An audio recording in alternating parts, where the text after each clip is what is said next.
Thanks so much, Julianne. It is a great honor to continue this course on critical race theory and the politics of teaching about racism, a course that is ultra timely. Things are going on in the news every day that are relevant to what we're talking about. And we've had some really fascinating discussions about what is critical race theory, how is it related to the history that is being taught at universities and high schools. We've heard about the way that the legislature has used it to address requirements for teaching about race. And today we're going to hear particularly about how school boards, legislatures outside of Florida have dealt with this issue. We're privileged to have with us Chris Curran, the professor, Associate Professor of Educational Leadership and Policy, and Director of UF's Education Policy Research Center. His research examines issues related to school safety and discipline, early childhood education, teacher labor markets, and the politics of education, with a particular focus on improving outcomes for historically disadvantaged groups. Dr. Curran's work and commentary have been featured widely in outlets including NPR, Politico, CNN, and the Washington Post. And some may recognize his name from a monthly column that ran in the Gainesville Sun for the last 2 years. Professor Curran, go ahead. Thank you.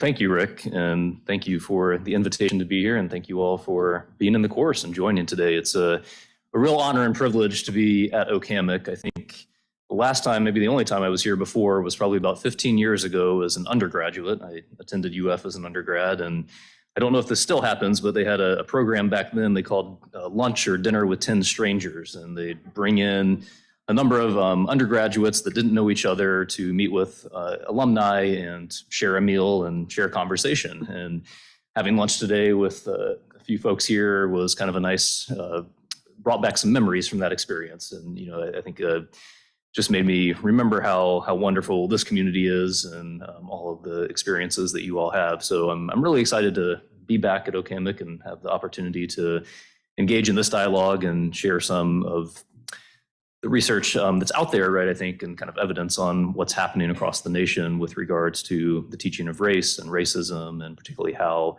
states and school boards and so forth have responded to that.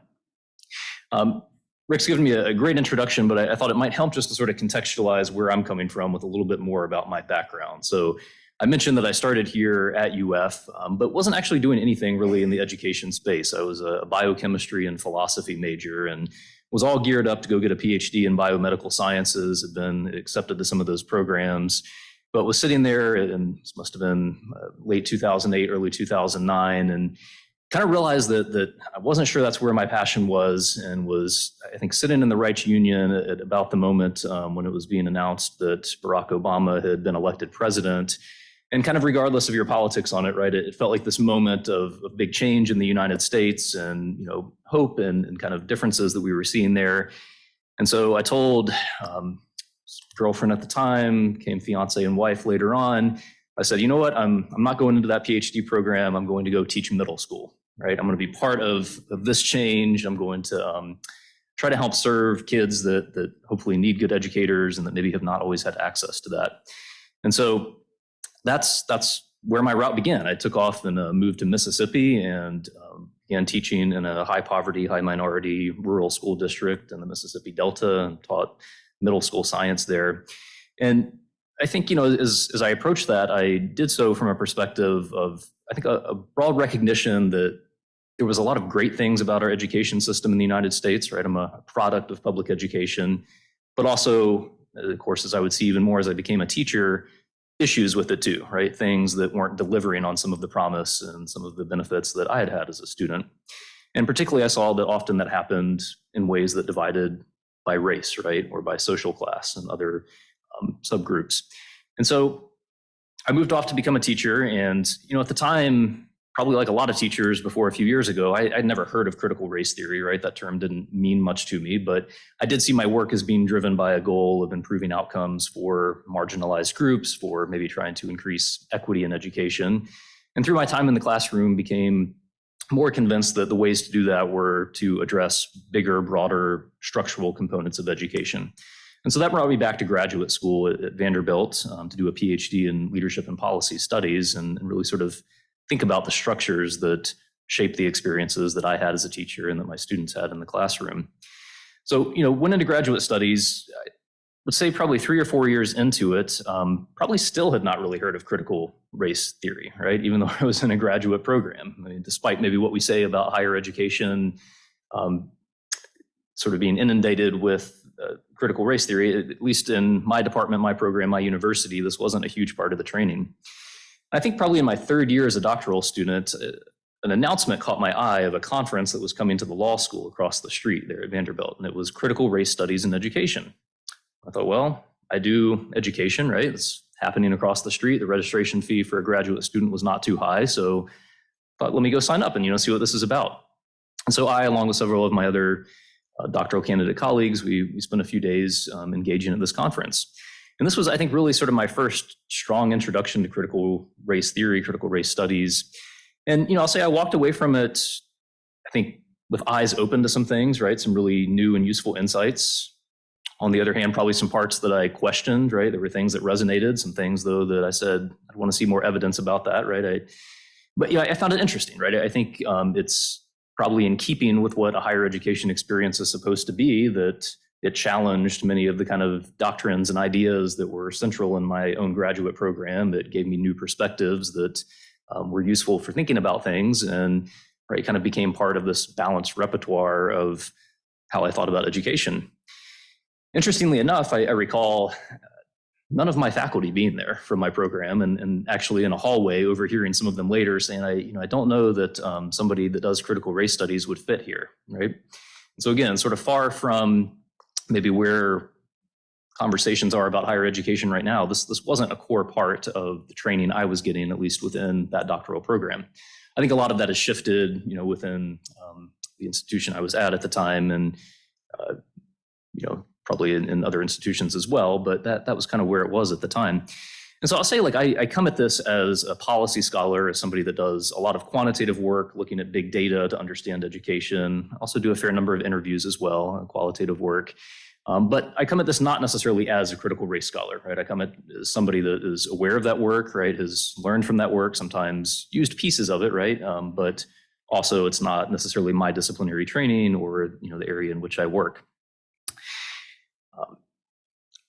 But I think then, what's been fun in sort of taking part in this is that I've got to sort of learn alongside. Rick and others have noticed that maybe some of you have seen, I've been on some of these Zoom calls and taking part in a number of these sessions. And so I've really enjoyed what our prior speakers have kind of set up for us over these first 4 courses, and the different understandings of what critical race theory is and how it relates to education systems. And right, I've got here, just kind of beginning with a definition. I think you all could probably offer your own definition by now after having been through a few of these sessions and lectures. But I've got on the bottom, actually, I think this comes from the reading from our second speaker, Dr. Brown, right, describing critical race theory as sort of a way of helping understand society's history of racial discrimination, racism, how those continue to shape society today. The quote at the top, I think, was one that Dr. Ortiz shared in one of his presentations coming from Education Week.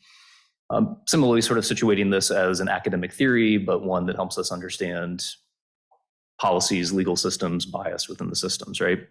And so I'm not going to offer a different definition from critical race theory. I'm, in fact, going to sort of suggest, though, that I think part of this conversation where it's gone nationally isn't even necessarily all about critical race theory per se itself, right? And you may have already started to sort of figure this out as you've learned more about this. So, as we talk about this, right, certainly politicians and policies are using the term critical race theory as something to be banned in some cases, or maybe in other states, something to be supported and integrated into curriculum. But in fact, I think this is actually part of both a broader historical conversation that focuses more on issues of race, issues of racism, but perhaps under different terms. And importantly, going forward, will continue to be part of that conversation, maybe even after sort of the buzz and conversation around critical race theory dissipates. And in fact, right over the past few months, we've seen just here in the state of Florida a kind of shift in dialogue to issues of diversity, equity, and inclusion, right? And policies kind of targeting that. And while maybe not specifically using the term critical race theory, I think essentially are part of this same narrative and same conversation.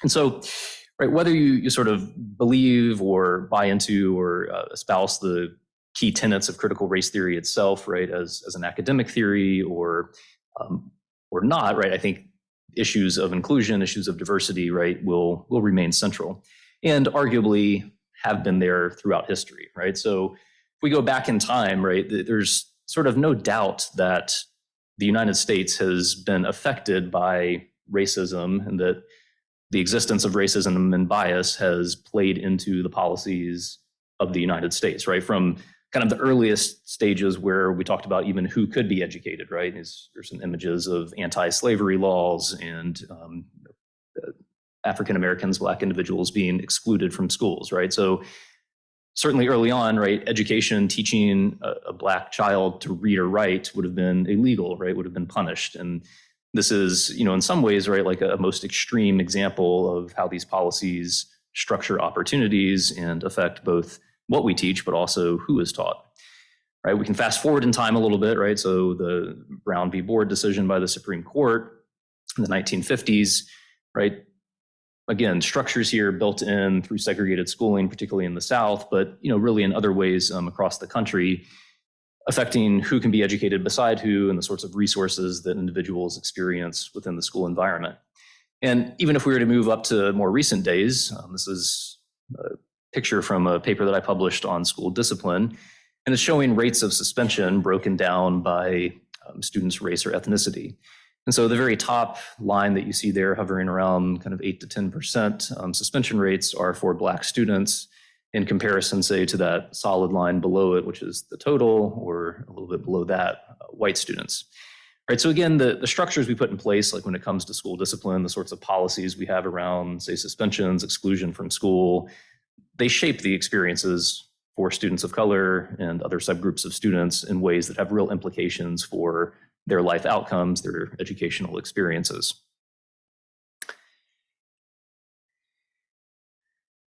And in fact, right, when we think about even what is taught,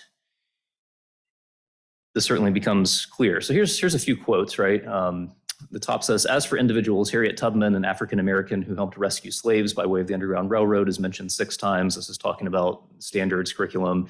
2 white males who are contemporaries of Tubman, Grant and Lee, get 1 and no mentions respectively. Right down here, the presidential election unleashed the forces of political correctness. They're trying to pursue a revisionist agenda when it comes to teaching history, great hatred for traditional history, but nobody dared to cut the inclusive part, and what got left out was traditional history. Does anybody recognize or have any guess who might have made these statements? Seen it in the news or anything? Any guess when this was said?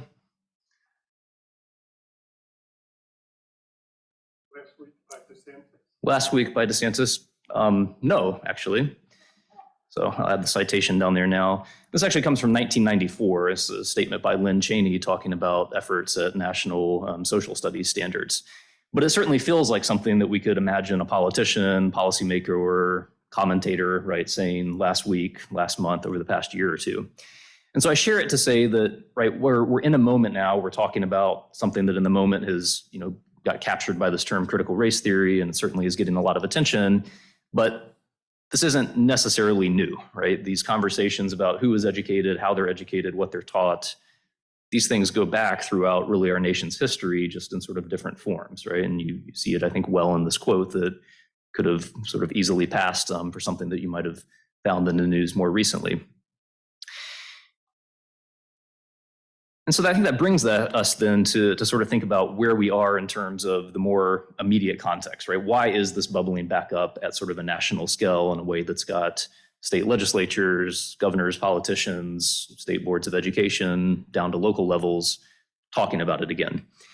And there's some really good work out on this. I'll say throughout kind of this whole presentation, a lot of this isn't necessarily my work, right? I'm kind of providing you summaries of research that others have conducted, that reporters have covered. Happy to share articles, point to citations at the end. But there's kind of a recent timeline, right? Last 3 years that I think sort of helps explain or situate why this is kind of back on the front burner of public policy conversations. And so some of this, right, it tracks back to like early mid 2010s with attention to issues of race, right? The Black Lives Matter movement nationally, right? Prominent books coming out, I think of like the new Jim Crow, right? That talks about the carceral state and kind of the effect that's had on African American communities. And with a number of, in many cases, high profile shootings or deaths of young African Americans by police, right? Just sort of a national attention to issues of race that perhaps had not been quite as prominent in the decade before. But all of that then I think leads to around 2019 and the release of the 1619 Project, which I think we've talked some about, right? This is work out of the New York Times and Nicole Hannah-Jones, a reporter, basically sort of talking about or reframing some aspects of American history with racism and slavery as sort of very central components to the narrative. This creates contention, right? You all may remember some of the conversations around this, right? There are prominent historians who come out and challenge some of these ideas and, critique it. There are school districts and boards and states that are picking this up and teaching it and adding it to their curriculum, but others that are feeling that it's problematic. And I think sort of simultaneous to this, or as this is happening, right, we have the picture on the bottom is from the murder of George Floyd, right, when he died at the hands of police there, that again, I think pops into national media attention and really galvanizes what had sort of been building up over the years prior, this conversation about race and how we teach it and how we approach it in schools. Right then, right, we sort of feel poised for, at least in the view of individuals, right, trying to make improvements like progressive action to improve the teaching of race and the experiences of African Americans and how we approach that in schools. Then comes sort of a political shift, right? So right about the sort of, if it's November-ish of 2020, then President Trump issues an executive order on combating race and sex stereotyping. And in this, right, he puts out some pretty clear sort of language about things that shouldn't be taught, right? Language that I'll actually show you in future slides aligns pretty well with some of the state laws we now have in Florida and many other states, as well as what school districts have picked up. So some of this language talking about, the inability or the fact that we shouldn't teach that certain races are superior to others, right? Or that people shouldn't be made to feel guilty about past harms or racism comes a lot from this letter directly out of the executive office at the federal level. And then we see that followed shortly thereafter by a gubernatorial election in Virginia. So Youngkin gets elected there, maybe sort of against some of the odds, with education sitting very prominently in his campaign. And so I think, in fact, there's a quote by him, I'll sort of paraphrase it, but afterwards he says, people were saying that education was like the 7th or 8th issue down the line. We made it number 1 and we succeeded, right? So he taps into these concerns, part of it being about how race is taught in schools, part of it's about parent rights. Some of this is, coinciding with COVID and kind of how schools should be open or not. But I think becomes sort of a model or a signal, right, to politicians across the country that this is an issue that can get traction. This is an issue that can galvanize conservative base and win elections. And so we start seeing then quickly after that, and I'll show you on a chart next, right, a movement towards state legislatures, school boards adopting policies that approach, right, kind of these promises of banning critical race theory, and in fact, in many cases, adapt language directly from the executive order that Trump put out. So before, though, I kind of show you those policy changes, I'm going to talk a little bit about sort of where things were, roughly at that point in time, and just kind of like how the public was viewing this issue, right?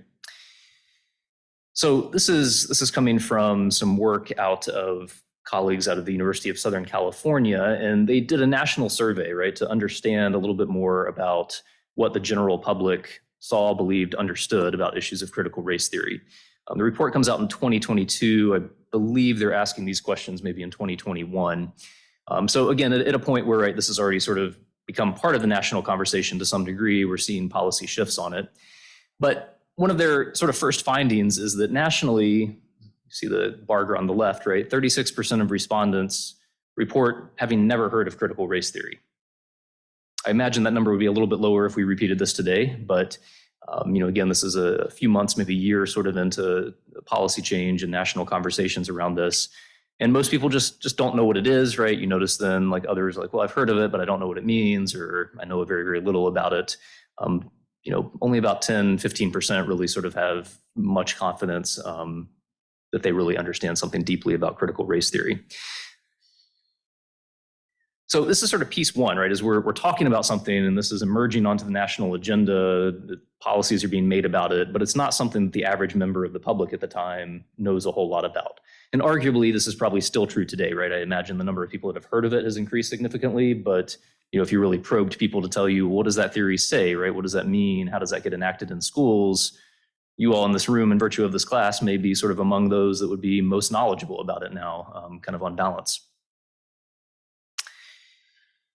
The second finding they have in their study is, right, first, right, people don't necessarily know much about or even know what critical race theory is. The second is that they're also not really very sure what's being taught in schools, particularly when it comes to issues of race. So they asked them, and it's probably a little hard to see here on the left, but the top two bars are asking respondents, do you know whether these topics, in this case slavery on the top, and then racial inequality, are being taught in your elementary school or high schools?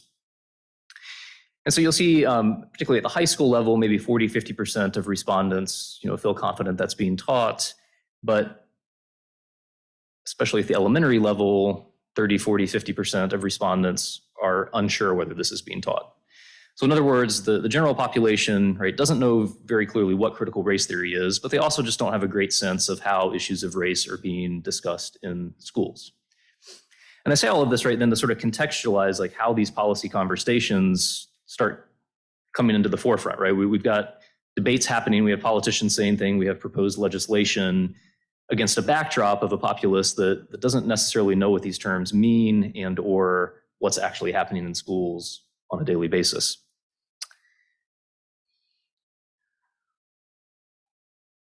That said, right, people do have fairly strong feelings about what should be taught in schools, right? So the same survey here, same national sample, and they're asking Americans whether they agree that high school students should learn about a number of controversial topics. And so the bars here in the gray are the high schools, the kind of reddish color are elementary schools. Over on the far left, we've got the topic of slavery. 95% of the general population agreed at the time that slavery should be taught in high schools. 3/4 agreed that it should be taught in elementary settings. Right, if you go over about to the fourth one, racial inequality, 86% of people, right, believe that those topics should be taught. So in other words, right, there's actually strong political support, general agreement that issues of race, issues of slavery, right, historical aspects of this should be part of the curriculum in schools, right? So again, sort of framing population doesn't necessarily know what critical race theory is, may not know a whole lot about what's happening in schools, but believes these topics, at least framed in this way, should be a part of the curriculum. From another study, I think sort of supporting the same sort of thing, right, this study actually is another national population, another sample, but actually breaks out the use of the term critical race theory, CRT, on the top, and then on the bottom, how racism continues to impact American society today, right? Which we might think is at least one part of, or tenet that critical race theory can help us understand. So here, right, you can see even sort of the effects of like framing and language, right, around this, right? When you ask people if they think that CRT should be taught in public schools, only about 27%, about 1 out of 4 people support that. About 29% oppose it. Interestingly, though, still about half the sample, right, just not really any strong opinion on it. However, if you ask people if we should teach how racism continues to impact American society today, over half of them would say that they support teaching that in schools, right? So again, there's a notion that, right, we feel these things are important, or most people feel these things are important and should be taught. So I think it raises questions. What actually was happening in schools at the time that these sorts of state bans and legislation start to come out? Well, here's Florida code from 2018, right? So kind of right before this happens, right before legislation starts happening. So this comes from the rules around required instruction that DOE puts out and the legislation has in law. It's a little hard maybe to see the highlighting here on the screen, right? But it says that certain topics like the Civil War should be taught. We should teach things in a manner that leads to the investigation of human behavior, including an understanding of the ramifications of prejudice, racism, and stereotyping. We should teach tolerance and diversity. We should teach the history of African Americans, including different political conflicts, the enslavement experience, contributions of Africans to society. So legally, right, here in the state of Florida, these things have to be taught. It's part of the curriculum. It's part of required instruction. About 2019, 2020, we start to see a move maybe for even more of this. And this is where critical race theory as a term starts to get attached to what has already been in the books as required instruction. So again, referencing back to the 1619 project, we see a number of schools, teachers begin to pick up this curriculum. I think at one point early on, it's reported that like 4,500 schools across the country are using 1619 project in instruction. And there's efforts, the Pulitzer Center, to incentivize that, even grants that would provide funding for integrating this into instruction within schools. We see that some of these things, at least in the view of recent graduates, these are, I think, a sample of 18 to 20-year-olds that were asked what was happening in their schools in prior years. And they're asked sort of about maybe some of these tenets that may be associated with critical race theory and whether these issues are being taught in school. So you can see on the top right, this comment, America is built on stolen land. About 36% of people say they've been taught this in class. Another 26% say they've heard this from an adult at school. Whether America is a systematically racist country.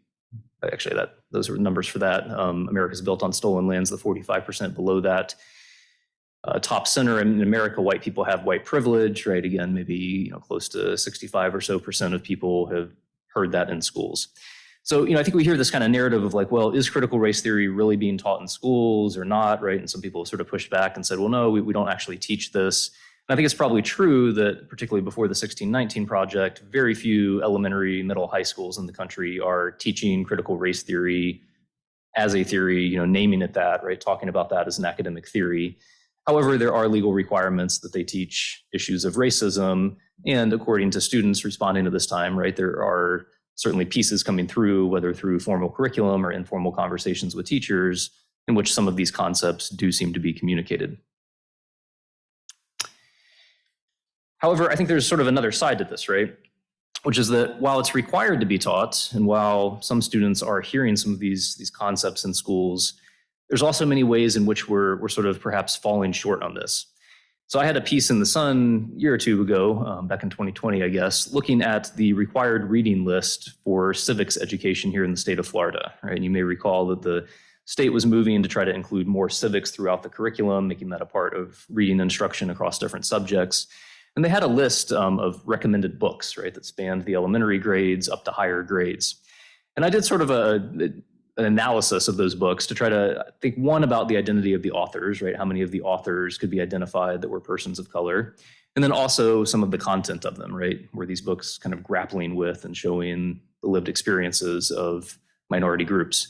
And what I found is that out of their reading list, only about 5 out of the 70 or so authors were clearly identifiable as people of color, right? And much of the content of these books, right, didn't touch on these topics. There were some examples, right? Like by high school, you're reading MLK's letter from a Birmingham jail, right? There are certainly pieces within there, but by and large, right, this curriculum and recommended books for civics still looks largely white in terms of authorship and content, right?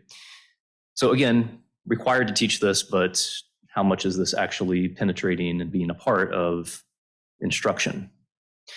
I didn't have a good slide of it, but I'd mentioned to some people over lunch that in the midst of the pandemic, my wife and I, spent time helping, as many of us did, young kids, learn at home. And I can just recall my son's elementary social studies book, right? And maybe a page or two out of the entire book, on Harriet Tubman, on MLK, but completely out of context of the historical time, right? You come up on the page on MLK, and then you'd hit, a page on George Washington on the next page or something, right? So very little contextualization, very little history on this. And so I think sort of a clear argument that, like, yes, some aspects of CRT are being taught in schools. That was increasing with things like the 1619 Project, but also we were probably falling short in many ways of what state legislation here in Florida required instruction to really deeply teach these topics. All right, so what then starts happening in terms of policy? So this graph comes from the UCLA Critical Race Studies program, and they began tracking a few years ago both state but also local and local government attempts to, or policy changes around critical race theory or related topics. And my apologies that the top line is a little hard to see, but if you can make it out, there's a faint blue line that's above both the yellow and the purple there. Oh, I do. It's the L for laser. Boom, there it is. All right. So you can see, right, in 2020, right, the sort of third quarter of 2020, virtually, no action, right? This isn't necessarily something that's being picked up by state legislatures. Starting almost simultaneous with the timing of the executive order from the Trump administration, you begin to see introduction of these policies across states. And this just sort of continues to climb and grow. Some of this coinciding, again, with increased attention on CRT, but also, I think, increasing evidence that tapping into this for politicians is politically viable as a way to galvanize certain bases. It's got here in the yellow efforts by local school districts. So not as many of them, right? But still sort of by 2022, you're looking at like roughly 120, 130 or so efforts by local school districts across the country, as compared to closer to like 300 pieces of legislation or actions by state departments of education or otherwise at the state level. At the very bottom, the purple line represents city or county government, so not quite as much action there.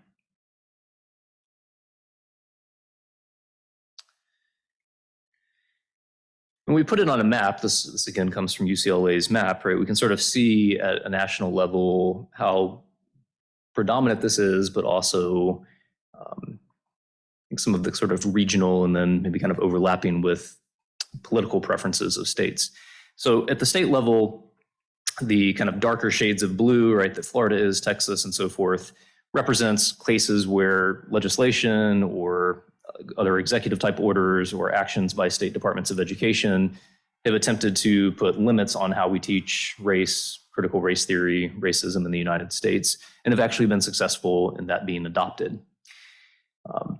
Most all of these other states, and I'll show it a little bit better on the next map, have actually introduced similar legislation. So almost like 45 out of 50 states have had such legislation put forward or efforts made to try to curtail the teaching of these topics in schools. Clearly, you can see sort of aligning maybe with some of the political orientations of states, right? The states that lean more conservative tend to be more successful in adopting these policies, right? Whereas the others, while it may be introduced, have been less likely to adopt them. I think this graph, this comes from Education Week, maybe shows it a little bit more clearly. So here's the United States in sort of a hexagon version of states, but you can kind of get an idea. I think this would be Florida sitting down here. The dark blue color here shows bills that were signed into law or other similar state level actions that were taken or approved. Those in sort of the dark brown reddish color, right, are cases where something's been introduced but has been overturned or kind of stalled out throughout the process. And then those in the yellow color represent places where it's been proposed but has not necessarily made it through to passage. And so again, I think what you can sort of note here is that with a few exceptions, right, I think a couple out here, this is maybe New York up this way, almost every state has had something proposed to curtail the teaching or put limits on or bounds or define better how issues of race and racism, and particularly in many cases using the term critical race theory, are taught in schools.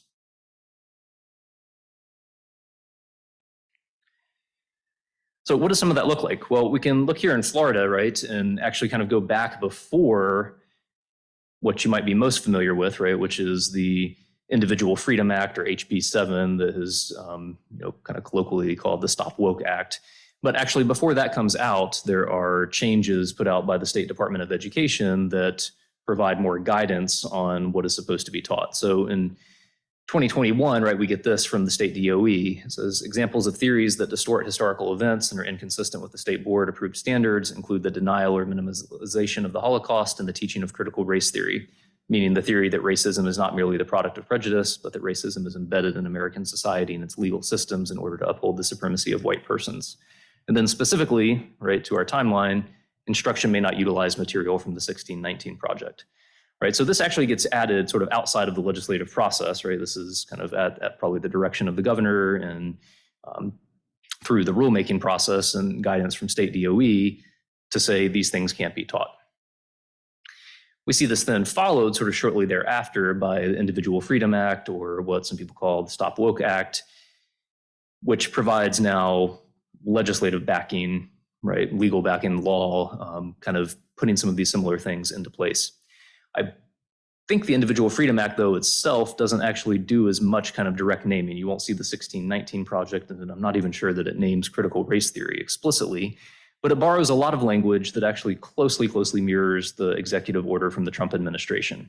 And so this is the sort of language that you may have heard from before, right? That, like, number one here, members can't be taught that members of one race are morally superior to members of another, right? Things here about schools not being allowed to, or higher ed, or it's also in its original iteration applied to workforce training as well for corporations, businesses, not being able to teach that people should feel guilty about this, right? Or teach that people have, that America is an inherently racist country. So we get all this kind of language, right, enacted through the Stop Woke Act formally here in Florida in 2022. And we see pretty similar things in other states, right? So I've got some examples here from Alabama and Georgia. You can actually, if you're interested, go to the UCLA website and play with that map. It's interactive. You can click on a state and see the language of the legislation that they've passed in those places. But here in Alabama, right, they, maybe similar to the first step in Florida, worked to ban teaching of concepts that impute fault, blame, or a tendency to oppress others, or the need to feel guilt, again, through action of the State Board of Education. So not necessarily a legal change, but a state DOE recommendation or guidance. Georgia puts it out as law. The House Bill 1084, right, would prohibit schools from teaching divisive concepts, including that one race is inherently superior to another race, right? Same language that you'd see right there in the Florida legislation, same sort of language that you'd see in the federal executive order from the Trump administration. And so you really see this sort of across a lot of the states, is that the policy language looks very similar. It's in many cases using the exact same terms, and in many cases that's linkable directly back to a lot of the language that came from the executive order put out during the Trump administration. So there's sort of some clear evidence here of policy borrowing, right, of conversations happening between policymakers across states to put forward very similar sorts of pieces of legislation. Now, an interesting thing though happening at the same time, and I think this has probably not got quite as much attention, is that there's also legislation happening to try to increase the teaching of diversity, equity, and inclusion, or critical race theory-like concepts, typically not using the CRT term here, but nevertheless meant to put more teaching of this out here. Which again, if you think back to the timeline, kind of makes sense, right? Because we sort of are sitting at this interesting nexus between increased attention to racism in the United States, broad efforts to push anti-racist ideas, and then sort of a political backlash against that. But what you see is over this sort of same period, there's actually been about 17 states that have expanded education on racism, bias, and contributions of specific racial or ethnic groups to US history. I don't have the two maps side by side, but what do you notice about this map versus the CRT bans map?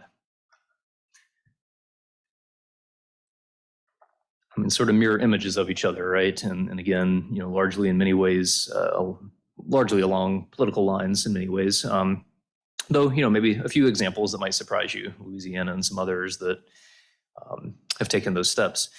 And in fact, it's not captured on this map, but one could maybe even argue that Florida belongs there a little bit, at least in terms of the black letter of the law. I'll show you later some of the language right from the Stop Woke Act that, of course, is very geared and just with the pieces I showed on the previous slide, is geared towards curtailing or putting kind of clear bounds on what we could teach about racism. But actually, in some other places of that legislation that changed, there's actually statements that make more explicit and actually add to the language about what should be taught about African American history. And so in some sense, right, at least in terms of the black letter of the law, we could think that there's actually some switches even in Florida to be sort of clear that topics like slavery, racism, and so forth should be taught.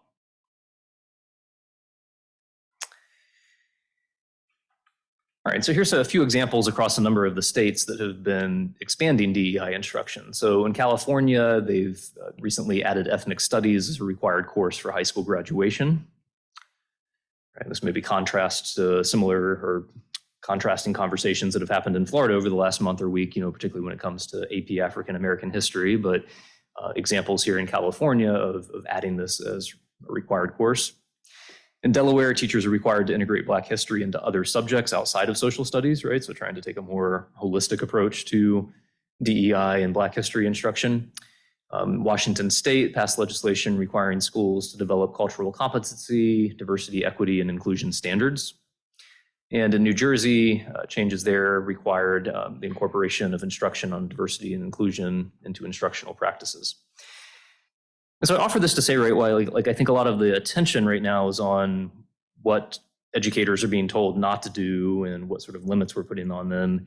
There are national examples of states moving in the opposite direction, right, trying to provide perhaps more proactive guidance and requirements in many cases that issues of diversity, racism, Black history be a core part of the curriculum. All right, so that provides a little bit of the state context. I want to pivot a little bit and talk some about district responses. So I showed you on the prior graph, right, the number of local school districts making policy changes around this have been probably about half, the kind of size or number of the states doing that, which I think is significant given that, right, there's 50 states and there's something like 13,000 school districts across the country. So proportionately far fewer of them have been documented to make clear policy changes, at least. I think probably lots happening in terms of practice.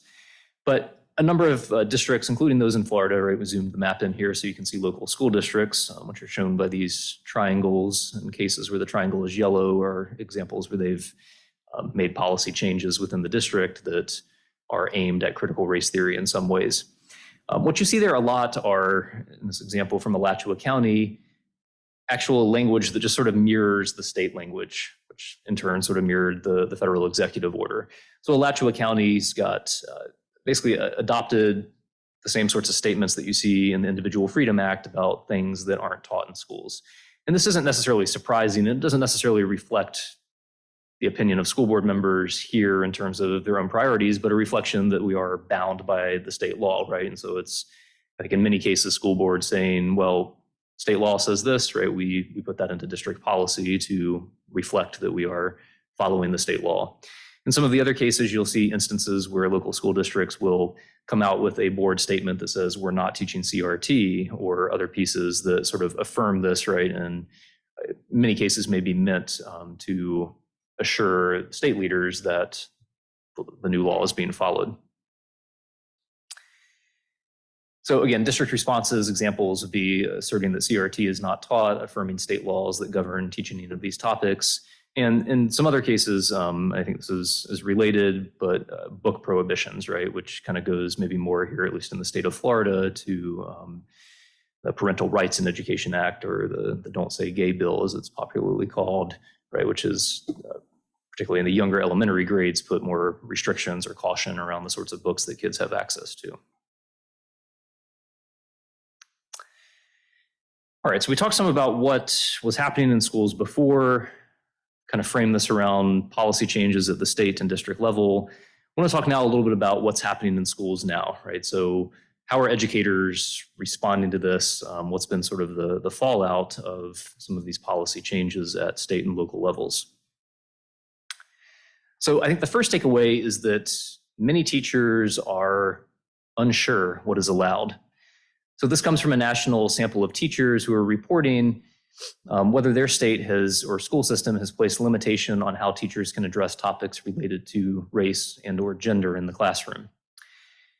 And so you'll notice over here on the left, right, of all teachers, about 12% say that their state has put these sorts of things in place. And about 5% say their school system, school district has. 57% say no, and 27% say I don't know. Now compare that back to the maps, right, and how many states we know have been changing policies and districts changing policy around this, right? You see this kind of great disconnect, right, where many teachers are not really sure exactly what's happening at the state, local level with regard to what they're supposed to be teaching. Now, in states that have enacted some of these restrictions, right, there's higher proportions. This is states where they have penalties that are very clear for violating those rules. Higher proportions of teachers do know about it in those states, so they're sort of aware of it. But still, in many cases, like in this middle column right here, these are all teachers that are in states that have enacted restrictions, yet 35% of those teachers say, no, my state hasn't done that, and 20 or 30% rather say, I don't know.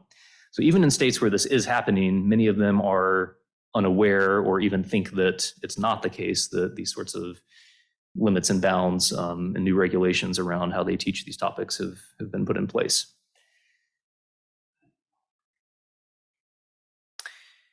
That said, among those, well, perhaps among those that both know that these changes have taken place and perhaps even those that don't, we do see evidence that practices are changing in the classroom. So here's a graph or evidence on the proportion of teachers that report that limitations on what topics teachers can address have influenced their choice of curriculum materials or instructional practices. And what we've got is that nationwide, about 24% or 1 out of every 4 teachers say that they've made at least slight, in some cases moderate or more extreme changes to their curriculum materials or their practices. In states and districts where there have been those policy changes, over half of teachers report that they're making changes to their practices. So these laws, right, are shaping what teachers are doing, particularly in the places where these laws are in place, but even in other states where they aren't. And those changes have been felt disproportionately across different groups and different subject areas. So you'll notice that among Black or African American teachers, they're maybe 50, 60% more likely to report that they've changed how they're teaching as compared to their white counterparts. Teachers who are teaching social studies in particular, but also English language arts, much higher proportions there, say they're changing their practices, maybe compared to, say, mathematics down there at the bottom. Right, so we're altering particularly the content being taught in particular subjects, as well as what certain teachers feel comfortable teaching in schools. And I think really the words of teachers are sort of powerful in capturing what some of this looks like.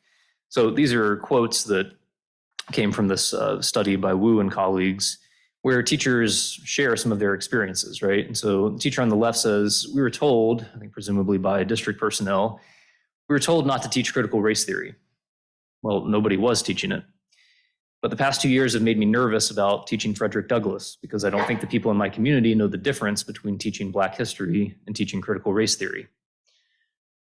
And the teacher's probably right? We saw the stats on how many people know what critical race theory is or know what's being taught in the schools. And remember, the takeaway there was a lot of people don't, right? And so understandably, this middle school language arts teacher feels like, well, if I'm teaching about a historical figure, if I'm integrating this in my history lessons, I'm now at risk because all it takes is a parent, a student, somebody to accuse me of this, and right against a backdrop of people not really being able to distinguish the difference, I may be in trouble. Another middle school ELA teacher states, well, it was never explicitly stated by my district not to discuss gender or race-related topics in the classroom. I know that my district would not have my back should I choose to add instruction on these important issues. They would be quick to defend their practices and blame me that I veered away from the curriculum and what is supposed to be taught. Right, so a real sense for this teacher of risk and not feeling like one, probably they have enough guidance, right? They've sort of said, well, the district hasn't really told me that I can't teach it, but I think probably implicit in that is they haven't told them how to teach it or what is allowable, in a sense that should they do that, the district's not going to come to their aid or back them up, right? They might be sort of left out to dry in that case. The third teacher here, an elementary teacher, well, I'd feel more confident if I had materials and curriculum suggested and vetted by my district. I think it's kind of filling in that hole maybe from the second quote, right? Is like, well, I'm still legally required to teach these things, but what I need is some clear guidance about how I'm supposed to do that within the law now. It says if a parent complained, then I could direct them to the curriculum materials and the district supervisor, right? And have maybe what this middle teacher feels they don't have, which is the support and backup of the district. So these sorts of quotes, right, and would encourage you to check out the full report by Wu and others, because it's filled with examples like this, right, I think really speak to what a lot of people right now are characterizing as the chilling effect of these laws. And I think it's sort of an important thing to point out that the black letter of the law, right, the sort of legal requirement at the state, it may not be all that troubling, right? There's not a ton of teachers out there that are, I think, teaching that certain kids of certain races are morally superior, right? Or teachers that go into the classroom saying, I want to convince all of my white students to feel guilty, right? Staying within the bounds of those laws might be doable. The trouble is that those teachers still have a requirement to teach many of these topics, and they're kind of stuck in the space in between without very clear guidance on how to do that, right? With, in many cases, particularly high consequences should they step into that fray and be accused of something. The examples those teachers provide, right, aren't particularly unique. So from the same study, about half of teachers and principals nationwide report that the political, they would frame, or how the question framed, a political intrusion into their work is a stressor on them, right? They're feeling stress from this.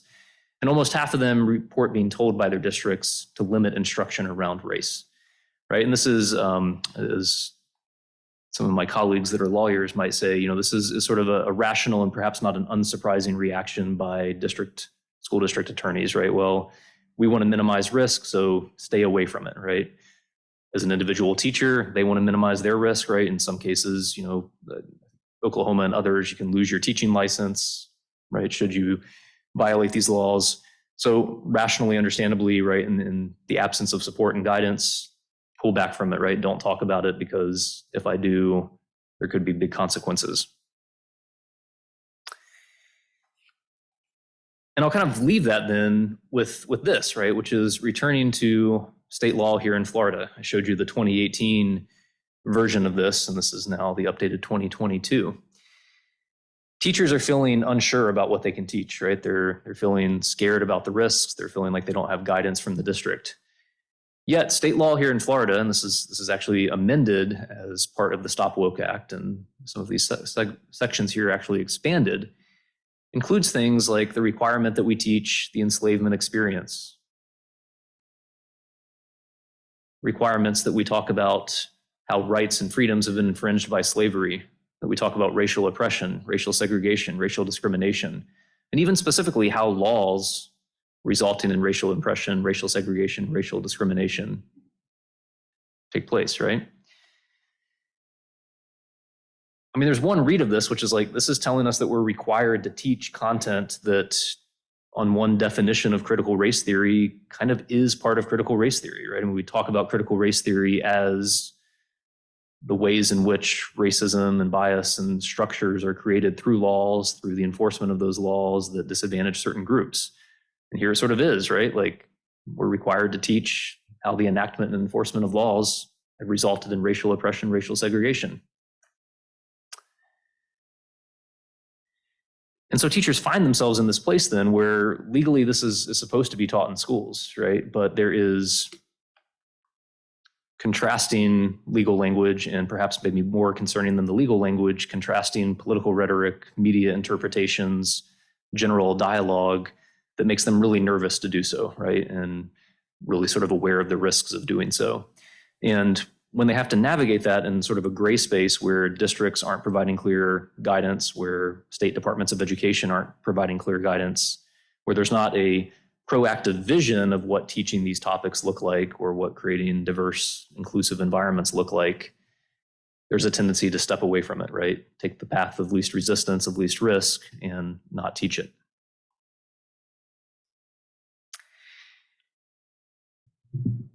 And so the takeaways for me, right, kind of leave you with some summary of this, right? I think one, there's been clear evidence that there's a rapid increase in laws and policies, right? You see this on the graph.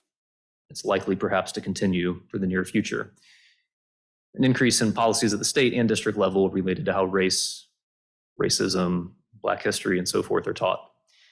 I would argue that's not likely to change. We may stop talking about it as critical race theory. We may start talking about it as diversity, equity, and inclusion. There may be some other term, right, that follows that. But if history is any guide, just as we have across many years, we'll continue to have these conversations.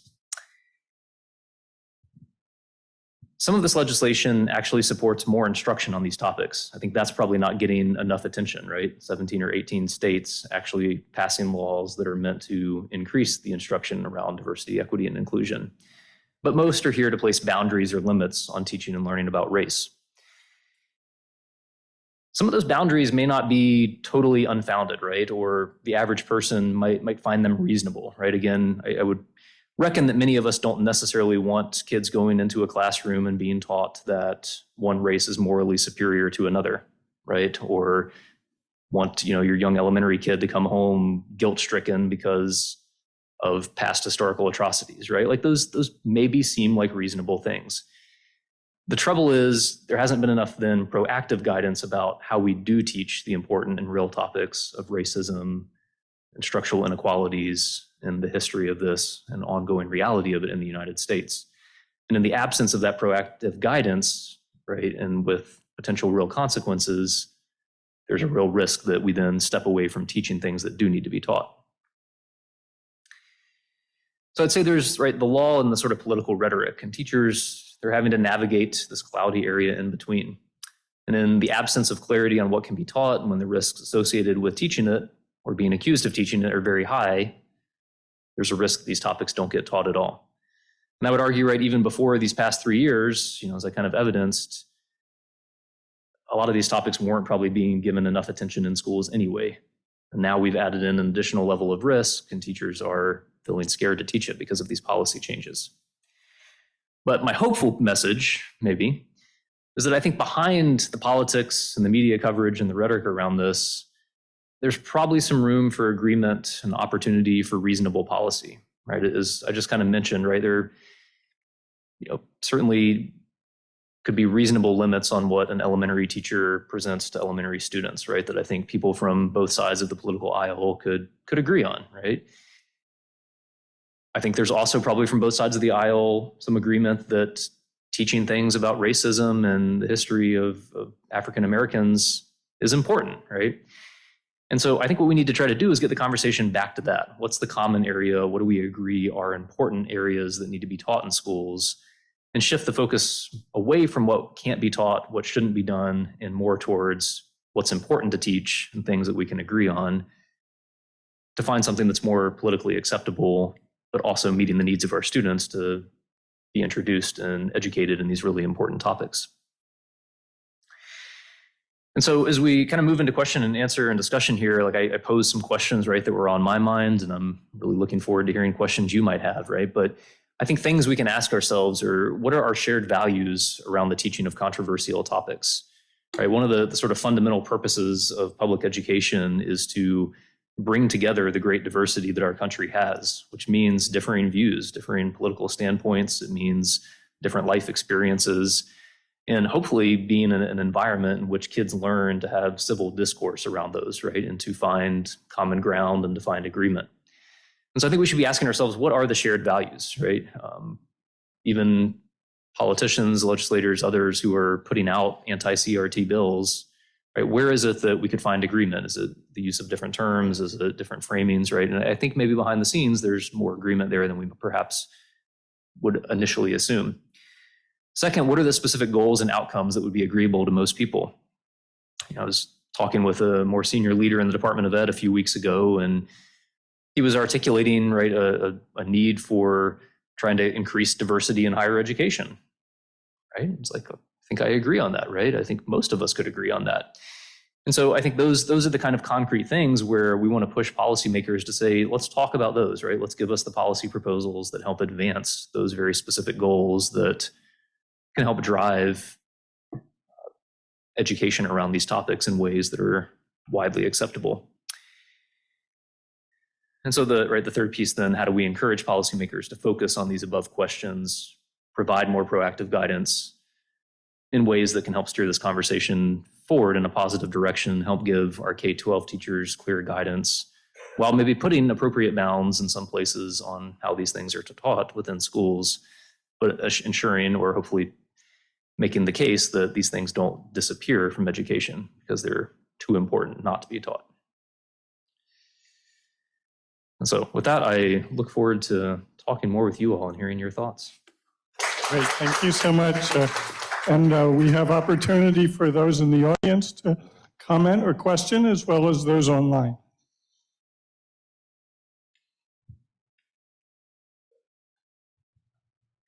It was very interesting. I appreciate it. But I was wondering if any research has been done about what's going on in college level teaching. The college level, I would imagine it probably has. So most of my research focuses on the K-12 level. I would suspect if we went out there, we could find similar reports talking to faculty members. I would say, anecdotally, own experience and obviously working in that environment, I think a lot of the experiences and pieces that I'm sharing from the K-12 sector translate to higher ed as well, right? So faculty here at the University of Florida and elsewhere, we have questions, about what do these laws mean and how do we approach our teaching? I think particularly in a college of education, because we sit at this interesting nexus where we are teaching future K-12 leaders, future teachers, right? And so not only is it salient to our research and our teaching, but it's particularly relevant to how we're preparing those that are going to go out to the K-12 environment. Now, there are some important differences, right? One of those being that, well, currently here in Florida, the Stop Woke Act has been put on hold in the higher ed level, not enforceable, sort of pending further review by the courts, whereas it's still in place at the K-12 level. So there's sort of different legal requirements currently across K-12 and higher ed.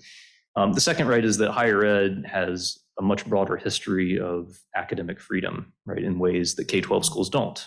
So having taught in both, in a K-12 school, you get handed the standards at the beginning of the year. Your district may have a curriculum map for what you're teaching, week to week. In some cases, it's even like, if I come by your class at fourth period, you better be on the exact same lesson and topic that, the other math or science teacher down the hall is teaching.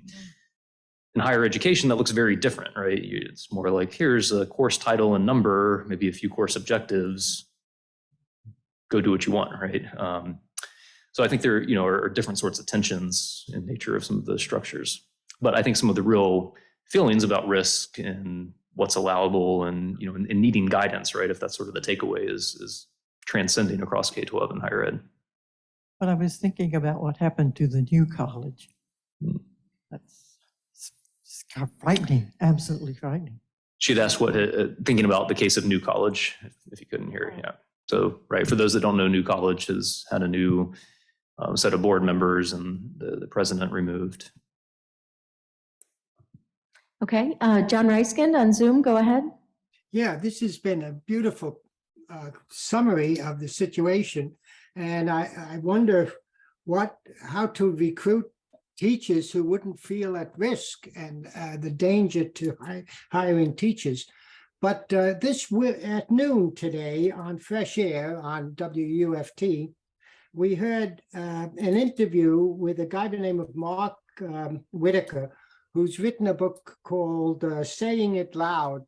And it's about the politics of 1966. But he was describing the backlash. And so in contemplating the origin of the enthusiastic legislators' desire to restrict teaching, is this a matter of white backlash as a result of a response to Black Lives Matter or even the Obama presidency among certain segments of the political population?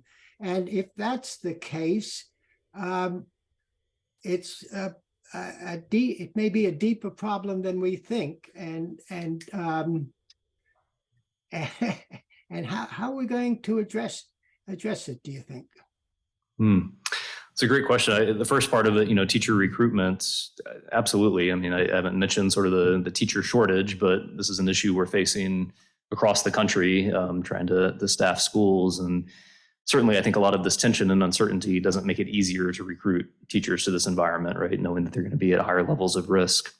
To the second question, right, about is this an example of white backlash to policy changes? I think certainly people are making the case that is so. And, if you look at the timeline, again, as I kind of set it up, right, you've got attention to things like Black Lives Matter, you've got policy changes happening, and then you see sort of a quick political shift that responds to that. And so I think probably with any sorts of society change and these kind of controversial topics, it's not going to be easy, right? And there's going to be pushes and pulls and ebbs and flows in ways where progress, and however you want to define progress, gets pushed back on by people with different views. And I think the hope there then is how do we find a route that hits the middle ground, right? And that kind of course corrects to something that's more agreeable to both sides and both views.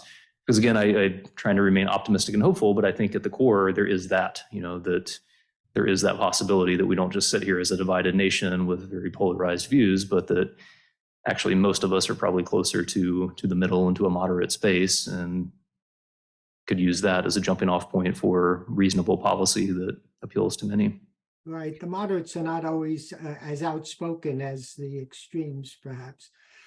Yes. That's a problem. Thank you. Great talk. Thank you.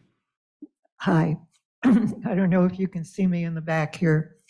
I can. I think of two things when I hear what the push is to limit what people are taught. And I think of Rosewood, a small town between here and Cedar Key, practically in our backyard. Mm-hmm. And it was wiped out, and it was only 100 years ago. And I think of John Lewis, who spoke to us at the university probably about 3 or 4 years ago.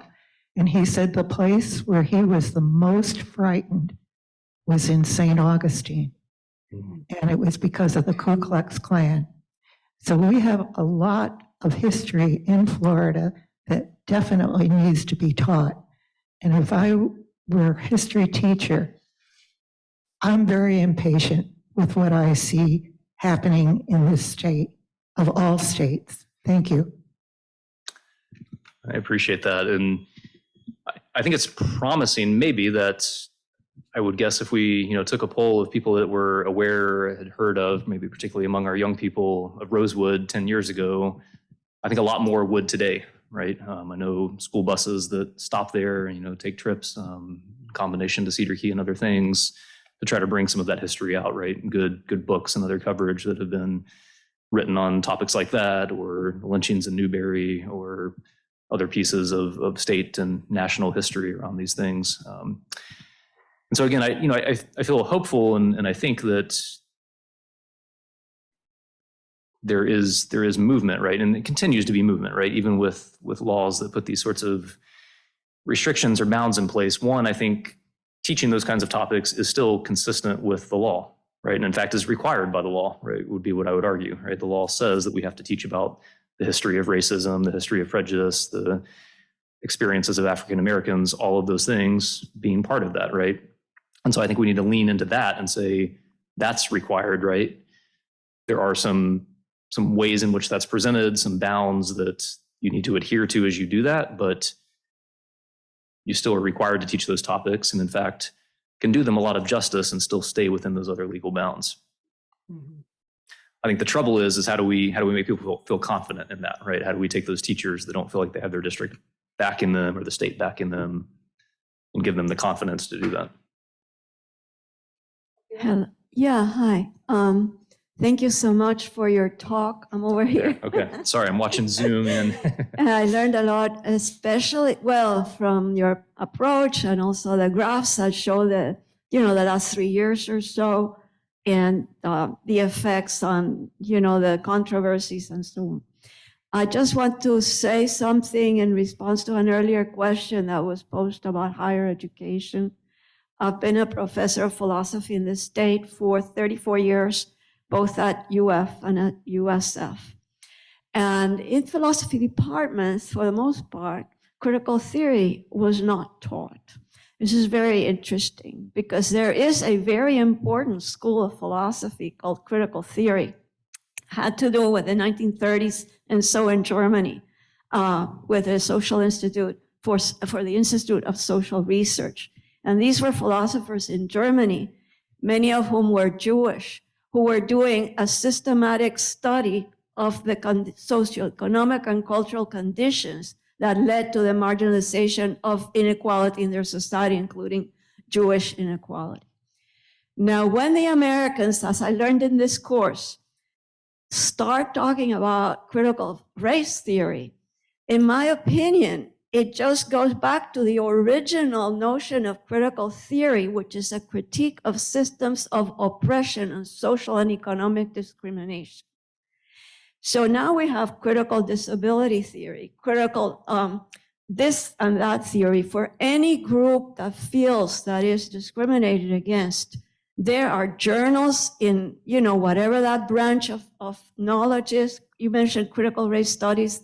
Right. Sometimes I say studies instead of theory because I kind of like the idea of studies because studies makes it broader. Mm-hmm. But what I think is being banned is any kind of theory that's going to look at any form of systematic oppression in the legal system or in the institutions and so on. This is what really worries me. So of course you can talk about inclusion and so on and so forth. So there's got to be a space somewhere, I'd say in the universities at any rate, for the teaching of critical theory of any sort, critical race theory, critical disability studies theory, critical ageism theory, critical of whatever you want to say, feminist theory, where they don't even use that term anymore. But you see what I'm saying? There's got to be some space that is applauded for being a space of intellectual freedom where people can research and feel good about and publish, because journals like this exist throughout the United States. So anyway. Yes. Yes. And, and I think you're exactly right about the sort of expansion of this. In a lot of my work, in sort of big data, they're now talking about quant crit, which is quantitative critical studies, but the application of data science from a critical perspective and lens, right, to shift that. And mm-hmm. Mm-hmm.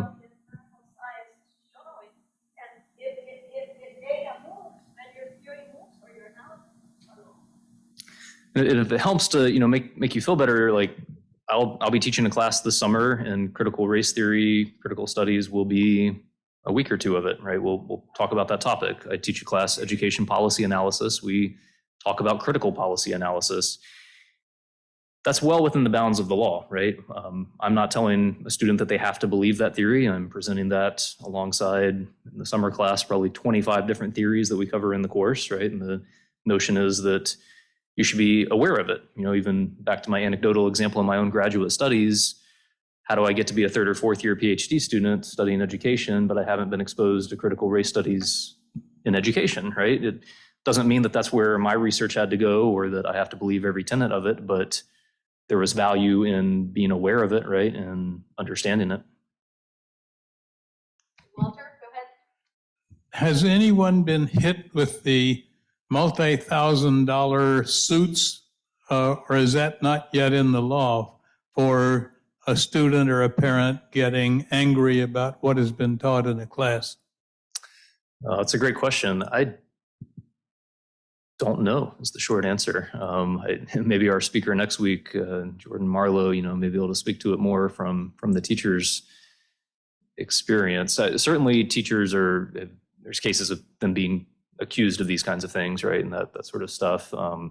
Exactly how that's played out in terms of consequences for them or right legal battles around it, I'm not sure.